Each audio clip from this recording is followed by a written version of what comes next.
कहा जा रहा है कि जो पिछले दिनों में एक हल्के से शरारत थी, मौसम खराब था, बड़ा आलूद था, पिंडी और इस्लामाबाद के दरमियान में बैरियर हटाए जा रहे हैं, इसमें कितनी हकीकत है?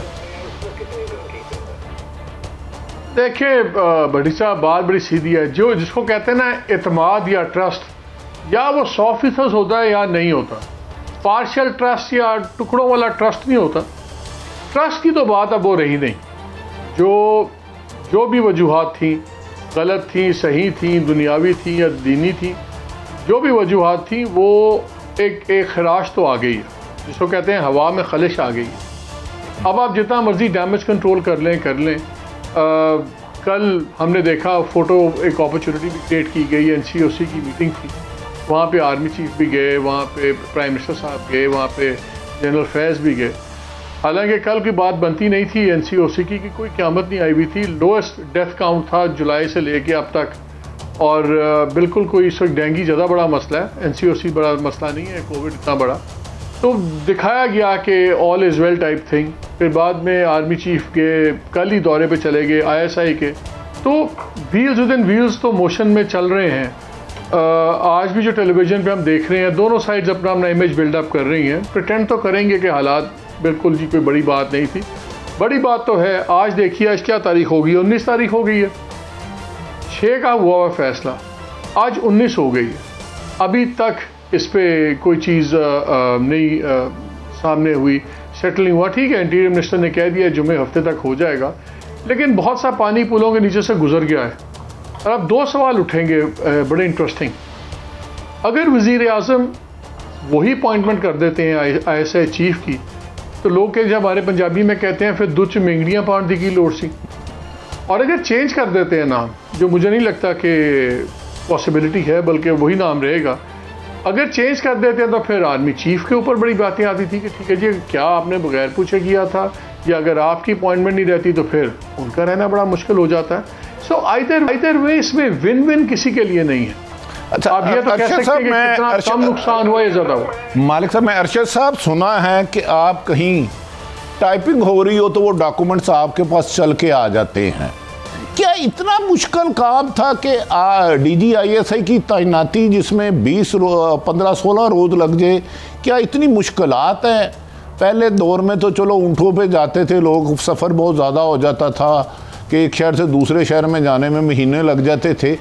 पिंडी से इस्लामाबाद पहुँचते हुए असम्बली में कौन कौन से बैरियर आए जो आपके पास डॉक्यूमेंट आए हैं?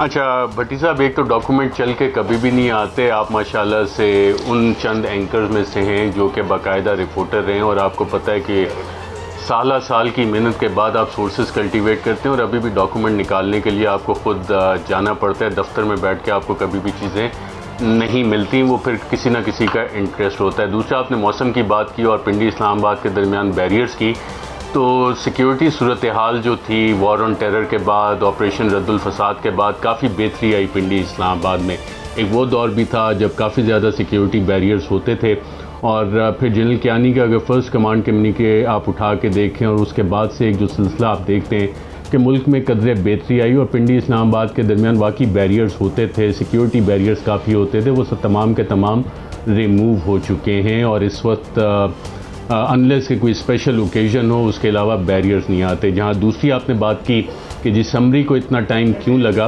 तो बाकायदा तौर पे कल ये इतलात आई, आपने भी, आपके चैनल पे भी चली, और बतौर प्रेसिडेंट आपने वो ख़बरें क्लियर भी की कि जनाब वज़ारत दिफा ने समरी भेज दी है वज़ीर आज़म पाकिस्तान को। तो एक लीगल प्रोसेस है जिस किताब को आप कहते हैं कि आईन पाकिस्तान में बड़ा वाज़ेह है कि वफाकी हुकूमत आर्टिकल 90 और 91 के तहत किसके क्या इख्तियारात हैं। फिर आर्टिकल 243 उसमें बड़ा वेल डिफाइंड है कि सुप्रीम कमांड किसके पास है, आर्म फोर्सेस की, जो प्रेसिडेंट ऑफ पाकिस्तान के पास है। और प्रेसिडेंट ऑफ पाकिस्तान कैसे काम करता है, वो आर्टिकल 48 के तहत काम करता है। और हुकूमत पाकिस्तान कैसे काम करती है, वो रूल्स ऑफ बिज़नेस के तहत काम करती है। और रूल्स ऑफ बिज़नेस में हर डिवीज़न, हर मिनिस्ट्री का एक बाकायदा तरीक़ाकार दिया गया है।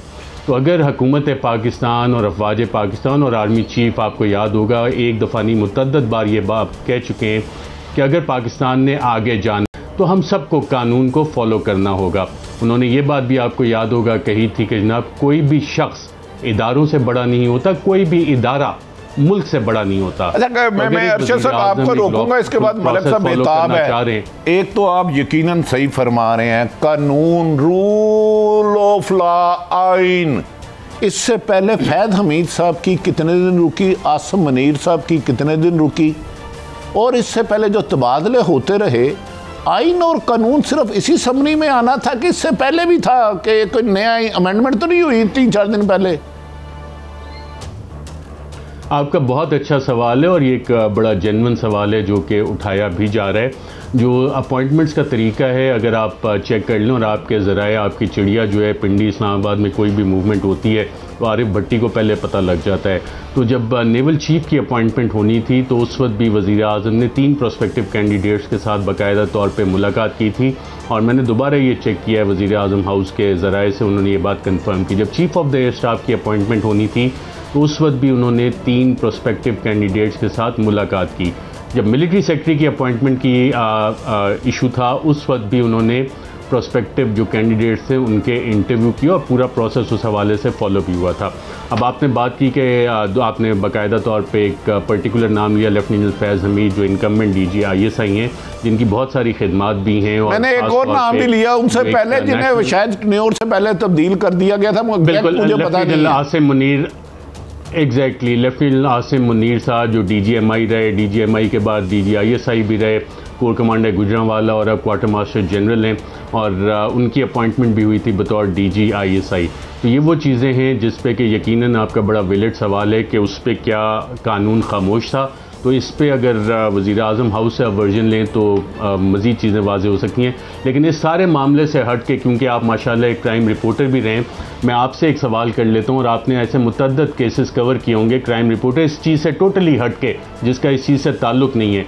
एक चोर चोरी करता है, एक चोरी, 2 चोरी, डकैतियाँ डालता है, कि कत्ल कर देता है, बहुत बड़ा बदमाश बन जाता है, और फिर एक दिन आपके जो पुलिस वाले दोस्त हैं वो जाग जाते हैं और वो कहते हैं यार अब जो है ना बहुत हो गई और यहाँ पे हमने लाइन ड्रॉ करनी। और फिर जब कानून जागता है तो कानून के लंबे हाथ जो हैं, आपने बतौर क्राइम रिपोर्टर ऐसी यकीनन बहुत सी स्टोरीज कवर की होंगी, तो इसीलिए कहा जाता है कि जो कानून के लंबे हाथ हैं वो इवेंचुअली वन वे और अनदर आप तक पहुँच जाते हैं। अच्छा, मैं इसके बाद मलिक साहब आएंगे, अमूमन जब चोर पकड़ा जाता है, नहीं, बतौर अब एक से एक, भट्टी साहब अब भागे ना, बतौर क्राइम रिपोर्टर आप बताएं, आपने इस तरह के मुतअद्दिद केसेस कवर किए कि नहीं किए? मैंने लात भी आपने बहुत, मैं वही अर्ज कर रहा हूँ। मेरा आपको बताने का पहले मतलब ये था कि अल्लाह के करम से आपके पास डॉक्यूमेंट्स आते हैं, आप बिला वजह खबर नहीं देते, आपकी रसाई एक जर्नलिस्ट पे एक टाइम आता है।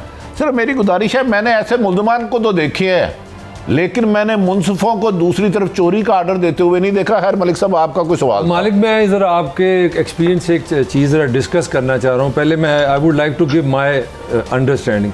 मेरी अंडरस्टैंडिंग है कि पाकिस्तानी पॉलिटिक्स में कोई लोग या वोट इतने मैटर नहीं करते। यहाँ पे हमारी सियासी कल्चर में पिंडी इस्लामाबाद के रिलेशन बड़े अहम हैं। तो मेरा आपसे सवाल है कि 3.5 साल के बाद ये जो आपने एक थोड़ा सा एक लिंक बताया कि 3.5 साल में पिंडी इस्लामाबाद में जो हो रहा है, ये do you see this is an opportunity for Pakistani politics opposition? देखिए पाकिस्तानी पॉलिटिक्स 3 साल जी अपोजिशन के लिए मैं पूछ रहा हूँ कि अपोजिशन के लिए क्या ये अपॉर्चुनिटी है कि वो इमरान को हिट कर सकते हैं इस कंडीशंस में? बात यह है मलिक साहब, अपॉर्चुनिटी तब होती है अगर आपकी गेम प्लान क्लियर हो। अनफॉर्चुनेटली अपोजिशन भी यहाँ कोई नेशनल पॉलिटिक्स तो नहीं कर रही, हर कोई सेल्फ सर्वाइवल की पॉलिटिक्स कर रहा है। PMLN की हर बात ख़त्म होती है कि मरियम को क्लियरेंस मिल जाए, मियाँ साहब के केसेस ख़त्म हो जाएं और शायद शहबाज फैमिली के भी केसेस ख़त्म हो जाए, ना भी हो तो उनको फ़र्क नहीं पड़ता, वो अपनी का कर रहे हैं। पीपल्स पार्टी वाले अपनी प्रोटेक्शन कर रहे हैं। मौलाना फजल रहमान अपने और अपने भाइयों के केसेस ख़त्म करना चाहते हैं, रेलिवेंस चाहते हैं। इनमें से पॉलिटिक्स कर कौन रहा है? ये सारे अपने अपने खानवादों की कर रहे हैं गेम। PMLN के अंदर अपना विरासत का ऐसा झगड़ा चल रहा है। एडवांटेज लेने के लिए एक क्लियर गेम प्लान वो तो होना चाहिए। और मैं दूसरी एक बात, पहले ये अरशद और बात कर रहे थे भट्टी साहब, मुझे तो वो मरहूम पीर पगाड़ा याद आ गए, कुत्ता बिल्ली, काली बिल्ली, सफ़ेद खरगोश। खुल के बात करें, सीधी बात करें, कौन चोर है कौन डकैत है, ताकि हमें भी समझ आए कि क्या बात है क्या नहीं है। मुझे तो नहीं समझ आई सारी बात की कि किसने क्या किया, कौन कानून कौन क्रिमिनल था। अगर इस सारे इशू में फिर क्रिमिनलिटी हुई है, हमें चाहिए हम खुल के बात करें।